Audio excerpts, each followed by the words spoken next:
News దేశవ్యాప్తంగా వైద్య విద్య కోర్సులో ప్రవేశాల కోసం నిర్వహించే జాతీయ అర్హత పరీక్ష కాసేపట్లో ప్రారంభం కానుంది.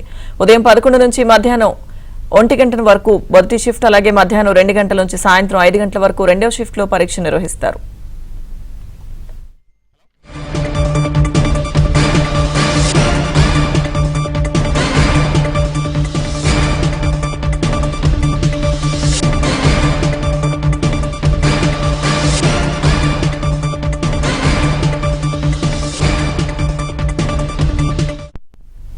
నీట్ ఎగ్జామ్స్ కి సంబంధించిన పూర్తి అప్డేట్స్ మా ప్రతినిధి బసవరాజ్ అందిస్తారు.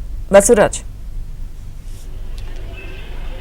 లక్ష్మీదుర్గ మహబూబ్నగర్ ఉమ్మడి జిల్లాలో రెండు జిల్లా కేంద్రాల్లో పరీక్షా కేంద్రాలు ఏర్పాటు చేశారు. మహబూబ్నగర్తో పాటు గద్వాల, జోగులాంబ గద్వాల జిల్లా హెడ్ క్వార్టర్ గద్వాలలో కూడా ఈ పరీక్షా కేంద్రాలు ఏర్పాటు చేశారు. మహబూబ్నగర్లో 13 కేంద్రాలు, అదేవిధంగా గద్వాలలో 3 కేంద్రాలు ఏర్పాటు చేశారు. అయితే ఈ ఉదయం నుంచే ఇక్కడ నీట్ పరీక్ష రాసేందుకు అభ్యర్థులు ఈ ఉదయం నుంచే ఇక్కడికి వస్తున్నారు. ప్రస్తుతం మన మహబూబ్నగర్ జిల్లా కేంద్రంలోని ఎన్టీఆర్ డిగ్రీ కళాశాల గేట్ వద్ద ఉన్నాం. ఇక్కడ గేట్ దగ్గరికి ఇప్పటికే విద్యార్థులు వచ్చి అక్కడ అంటే తమ హాల్ టికెట్ నెంబర్లను వెరిఫై చేసుకుంటున్నారు. అయితే ఇక్కడ చాలా స్ట్రిక్ట్ గా మొత్తం ఏర్పాట్లను జిల్లా కలెక్టర్ విజయేంద్ర బోయి పర్యవేక్షించారు. ఖచ్చితంగా ఇక్కడ ఏదైతే నియమ నిబంధనలు ఖచ్చితంగా పాటించాలని ఆదేశాలు ఉన్నాయి. అయితే గతంలో జరిగిన తప్పులను దృష్టిలో ఉంచుకున్న ఎన్టీఏ ఈసారి కేవలం ప్రభుత్వ కళాశాలల్లో మాత్రమే నీట్ కేంద్రాలను ఏర్పాటు చేయాలని ఆదేశించిన నేపథ్యంలో ఇవాళ మహబూబ్నగర్ జిల్లా కేంద్రంలోని 11 సెంటర్లు, అదేవిధంగా జడ్చర్ల, హన్వాడలోని జూనియర్ కళాశాలల్లో కూడా ఏర్పాటు చేశారు. అయితే గద్వాల్లో కూడా 3 ప్రభుత్వ కళాశాలల్లోనే ఈ కేంద్రాలు ఏర్పాటు చేశారు. మొత్తం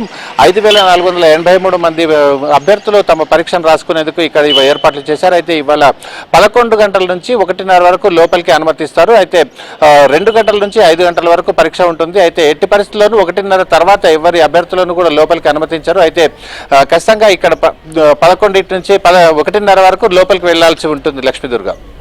రైట్, థ్యాంక్ యూ బసవరాజ్.